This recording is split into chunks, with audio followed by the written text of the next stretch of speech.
Hello and welcome to another episode of Alan Writes. This is number 12 probably of the Winter of Truth. It's a little Star Wars fan fiction. It's a thriller, not a space opera, so we can worry about that later. This is not a good writing day for me. I can tell right away that my creative influences are not exactly peaked. This would be a better logistical day for me, but I'm going to write anyway because that's what you do. You have to keep writing. You have to keep the momentum up, or otherwise you'll stop and not go back to it.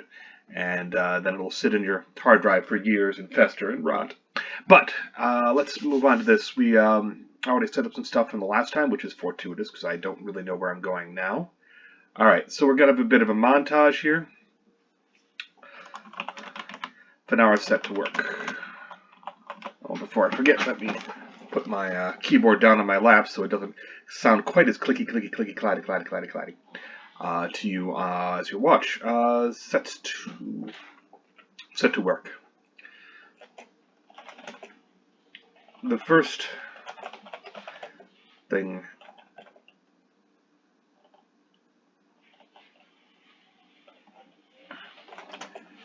she scoured the bays for her equipment, eventually finding the ransacked. Have you used ransack? I don't care. Do they have sacks in the Star Wars universe? Somebody has a sack somewhere. That's all good. Eventually finding the ransacked grav sled.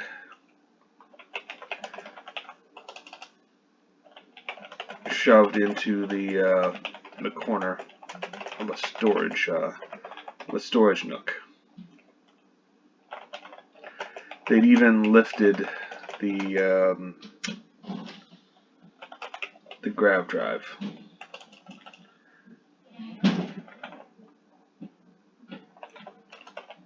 The repulsor. Leaving only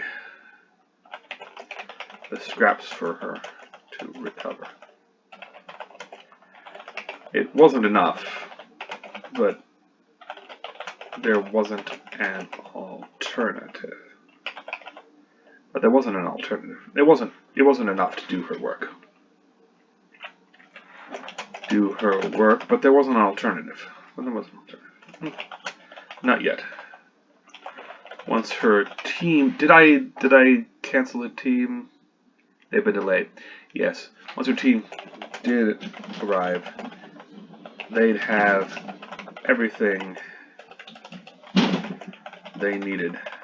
And this time, she wouldn't let a bit of it out of her sight. Until then, she'd make do with her datapad and recorder, personal recorder.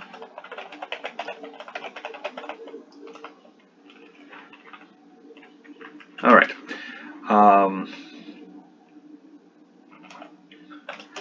Since she didn't have a base bay, she hitched a ride on one of the crews that went daily to the rebel base, to the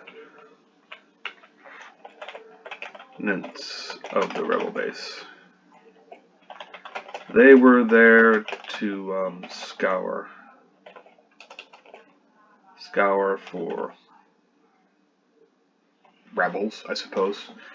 They were there to hunt for rebels, and didn't seem to. They're not there to hunt for rebels. They were there. What did they do at the rebel base?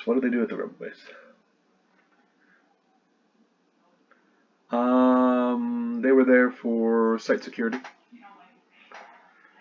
They were there for site security to keep the rebels from using it again. That meant security was thin.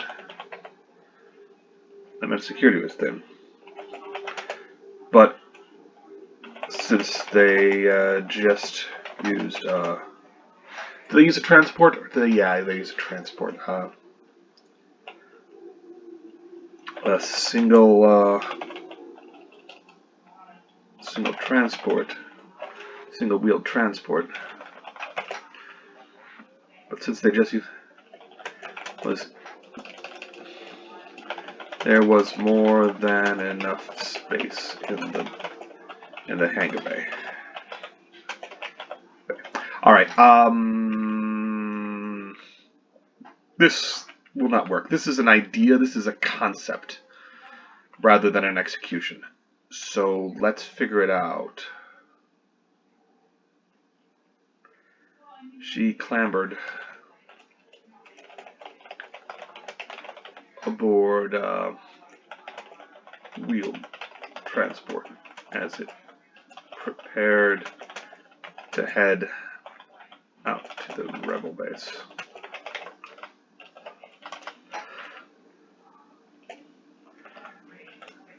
She clambered inside the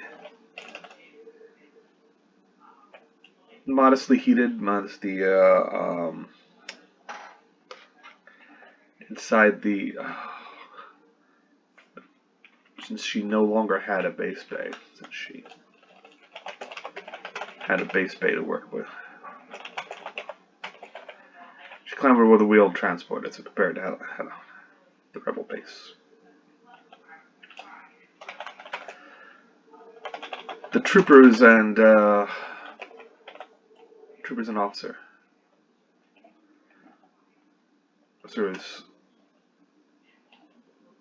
The troopers, an even dozen, and the officer, their officer. Is it gonna be no? Because he'd refuse her. Do I need someone neutral? I don't want to use Lawner.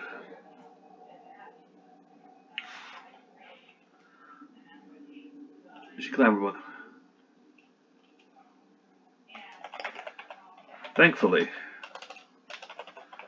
it was full of troopers she knew, and Lieutenant Lawner as well. Edifnar. Sightseeing? He asked. No, this is business. Business. I'm setting up a shop in the Rebel Digs. She replied. The troopers looked at one another. Their subtle turns of the helmets unmistakable to her eyes.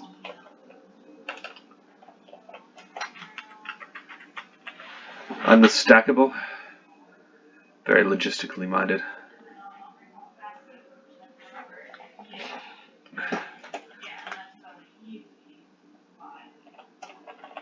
Is that such a good idea? Is that such a good idea, Miss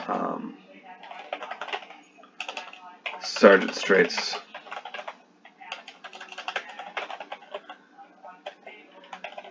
Asked, his worry evident even through the electronic turn of the what do they call that? Of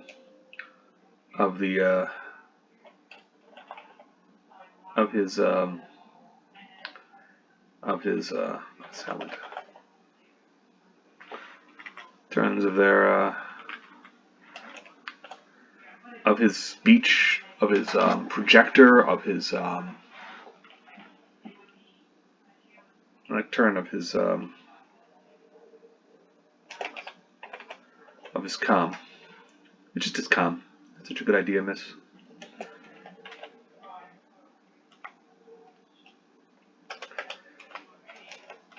No, but the option is to is to do nothing.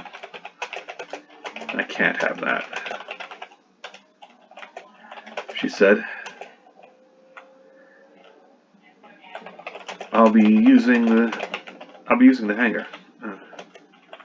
Is there a problem with that?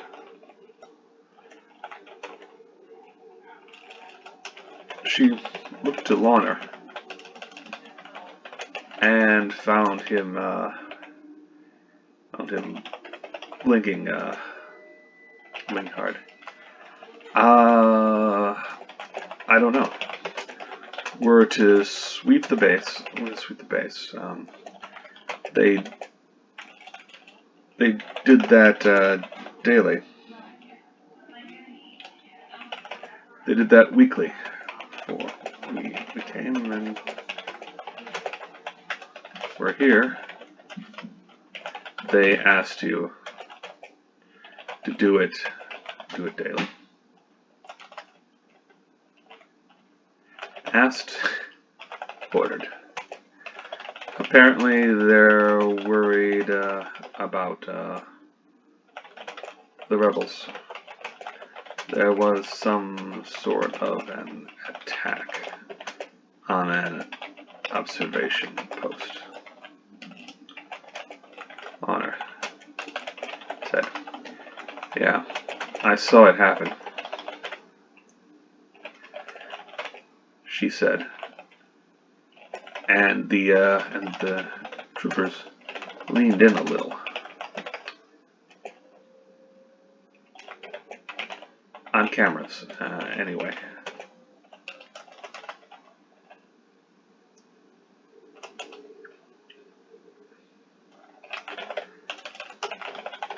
Anything you can tell us?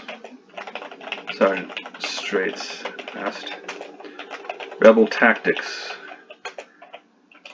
Very. Well, they were bold enough to walk in. To walk in. The sun behind them. The blinding sun behind them. Then it was all a rush. Blasters and grenades. They finished the they killed the men inside, and then looted some things before they left in a speeder.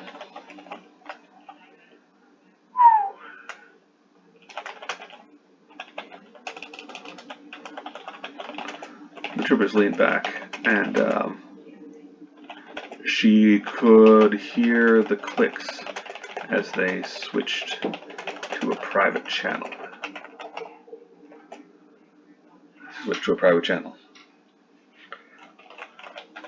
Lorna didn't seem to notice that, or didn't care. Maybe the troopers under his command. Maybe the troopers under his command were expected to converse tactically amongst themselves.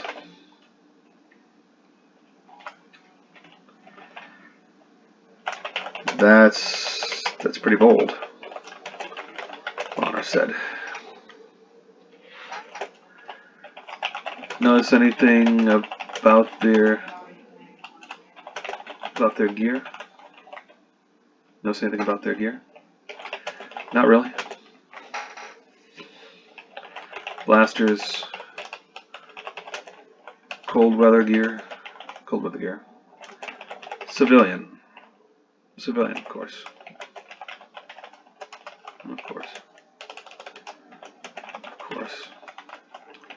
Their speeder was heavily modified, though.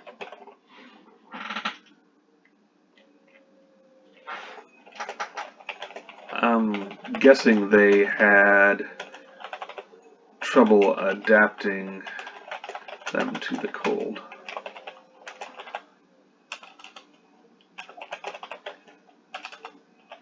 Like we would.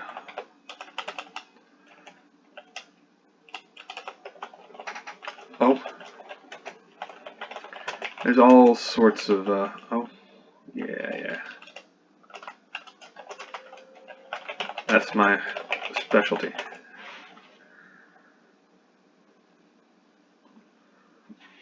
That's my specialty, Lieutenant, she said, and he smiled at that.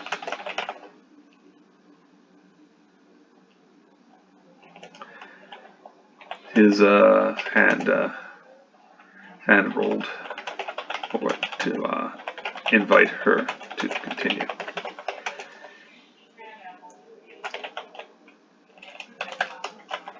Repulsors require specific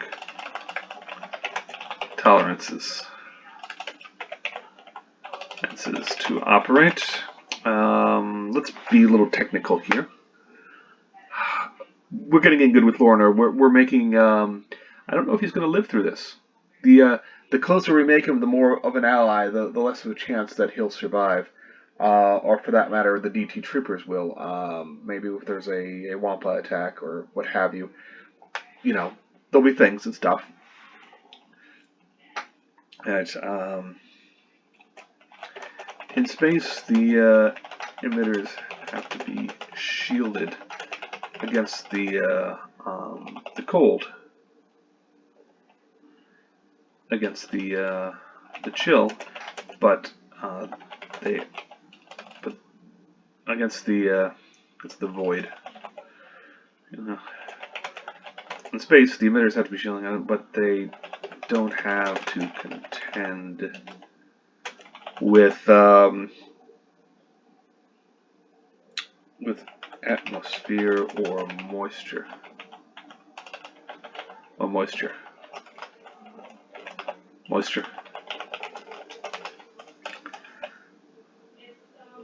Ice, snow, etc. Repulsors produce heat. Heat melts. Ice, snow, etc. Okay, repulsors produce heat. Heat melts ice and snow. Here, if the system isn't sealed upright, it'll get wet, and that'll cause problems. Almost as bad as being in a swamp.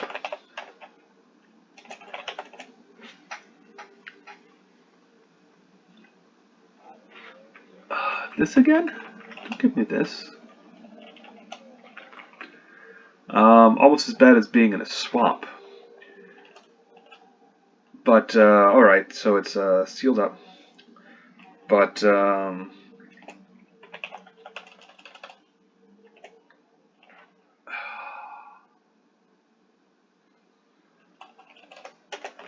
most speeders aren't made for that. Most speeders aren't made for that. And those that are have things like seals.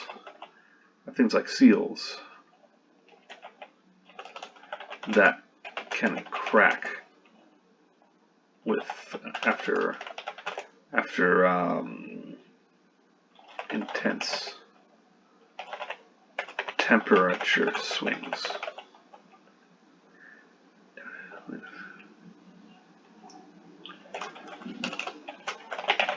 Whatever place they're using has to be heated enough for people, and that means they go from cold soak to warm temps. whenever they go out. They've got a base. Loner, amused. His gloved hands rubbing at his frosty chin. I mean, of course they do. They can't just go camping out there. They just can't go camping out there. If we can find where they are, I'll leave that to you. She said. I design the weapons. I design things.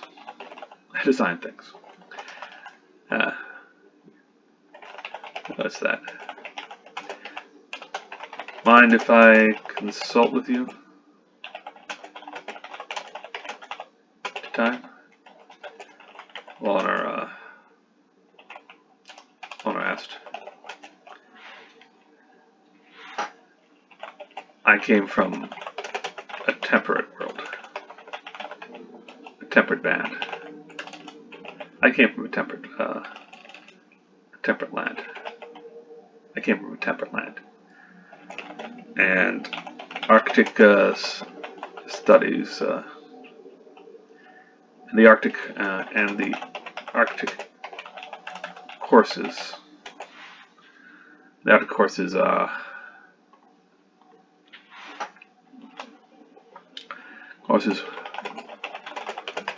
my list. Why you were sent out here? I was available. So,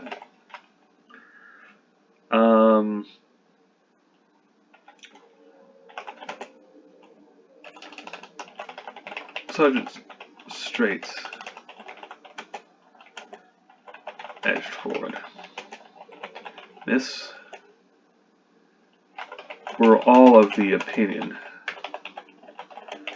that the base can't be considered fully secured.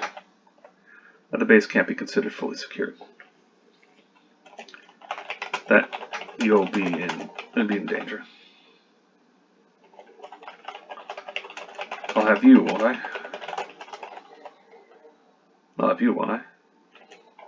She asked.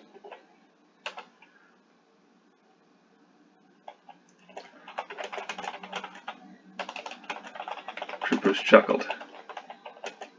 One of the troopers chuckled. The others quieted it down. I'm serious. Be at the base while I am. Right? That's no guarantee. It's no guarantee. Straight said. Do you have a blaster? She blinked. She blinked.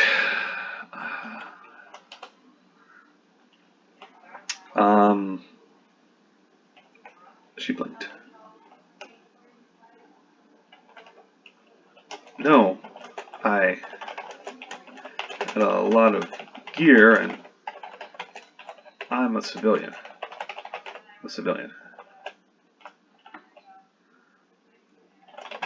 You're on an army site. You're on a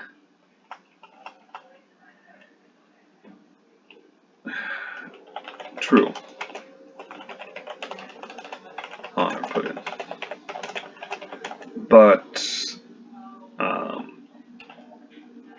it would be allowed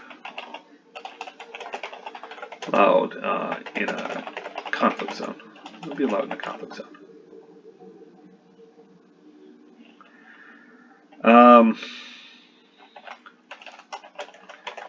he toyed with the with his own blaster.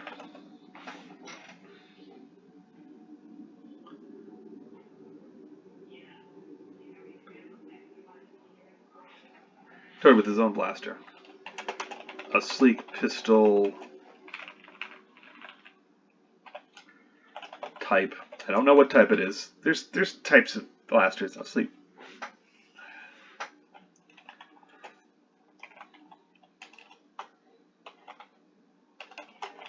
Not standard issue, but then he was an officer. At last, he let his hand down.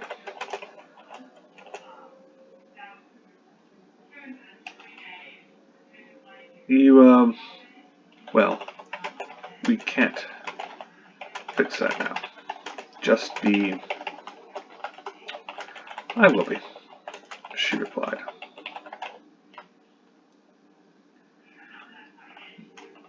A few minutes later, they were at the base. The tone of the rollers shifted to a shifted from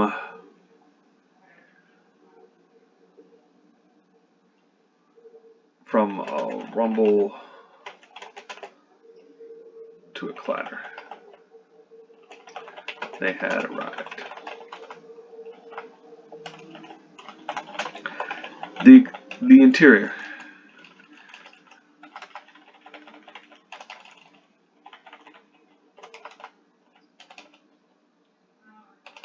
Alright, well, the troopers go out first. The troopers, wait, first. Rushing out like it was a choreographed. Spell check. Lovely, lovely spell check. Choreographed. Choreographed. Alright. Rushed out like it was a choreographed dance. Each man seeming to know what was expected of him, was implicitly.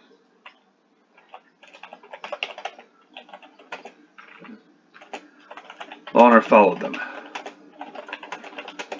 Didn't bother to draw his pistol. Their rifles would be firepower.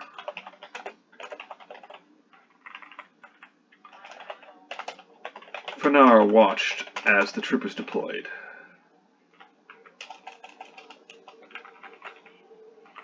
Rushing out of the transport's hatch like it was a choreographed dance. Their rifles would be foul. No shots fired. She stepped out into a gloom. She stepped out into a gloom.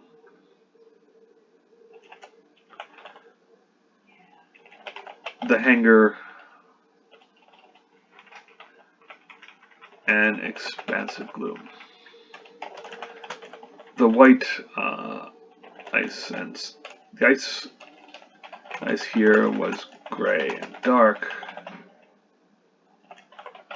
testament to the exhaust of many a vessel.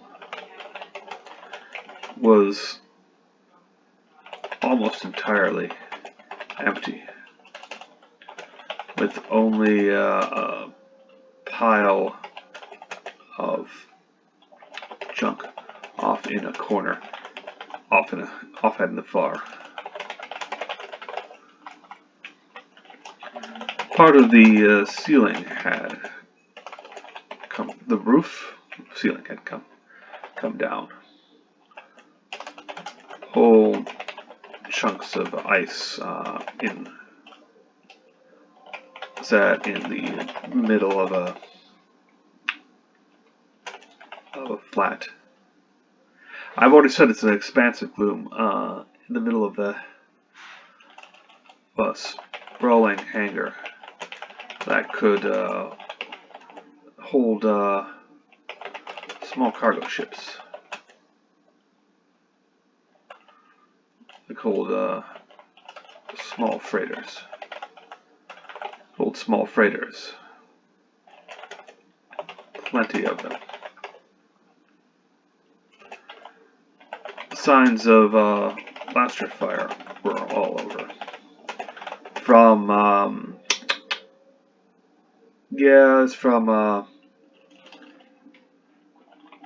sized holes in walls, ceiling, and floor.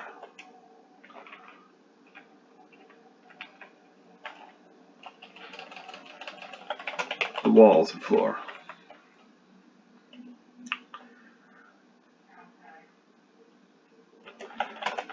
The troopers were already past all that and heading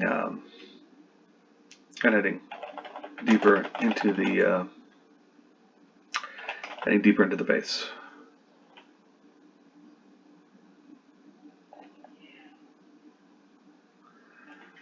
That's not good.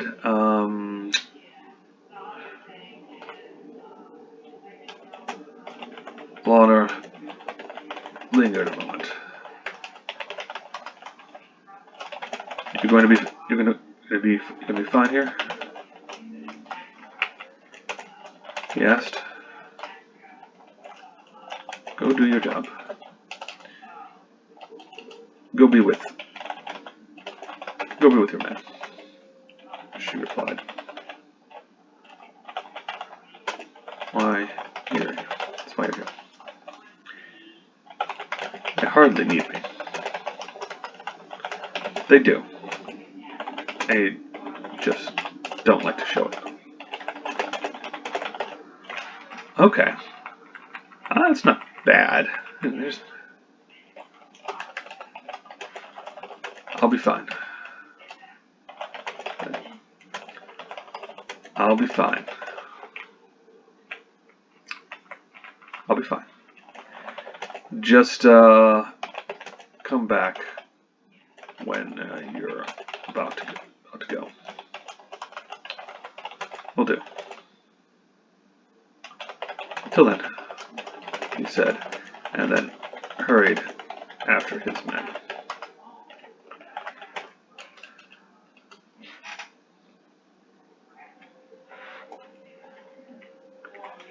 You're gonna be fine. You gonna be fine here?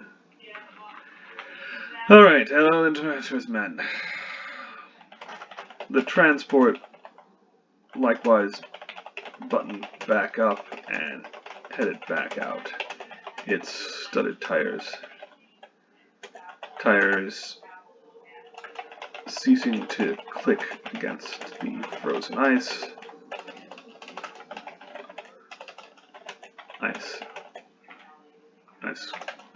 Quite so loudly as it returned to the sunlit road. Ceasing to click against the alone, she considered her next step. Okay, salvage. That's what she had to do. Salvage some of the rebel gear, make it work. Make it work for her. Fitting that way.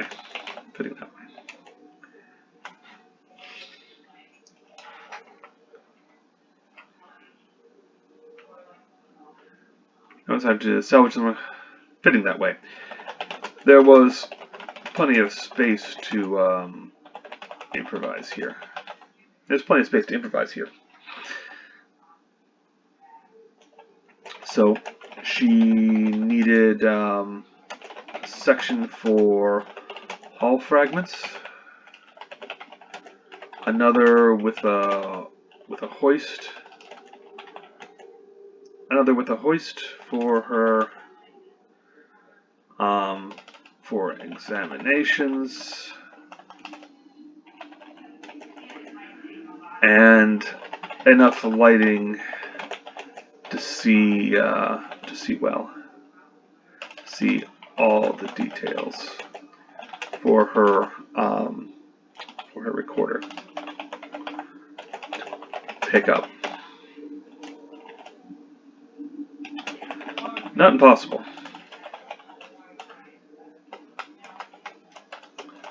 Not impossible, she thought, as she headed toward the pile of junk in the corner. All right, so we're over our time here, but what's she going to find? Going to find junk, metal, scrap, wires, destroyed droids,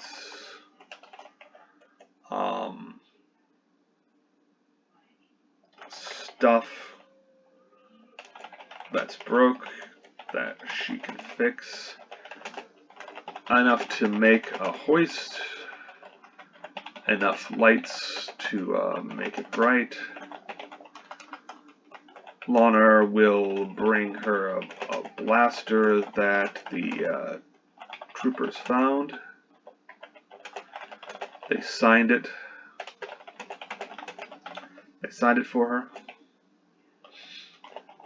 Okay, so they've sort of taken her under their wing. It always makes soldiers feel good to actually protect people. It really does.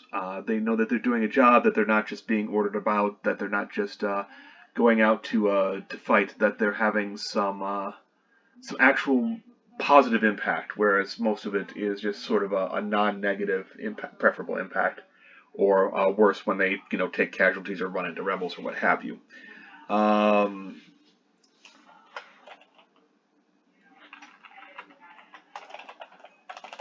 Signs of some creatures about some point.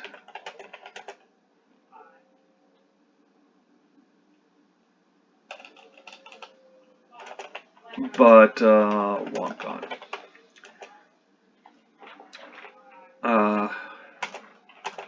A door.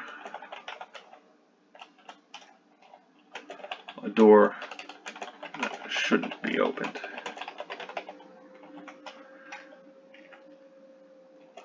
Do I use that? If the action takes place in somewhere in the base, then she'll have an out.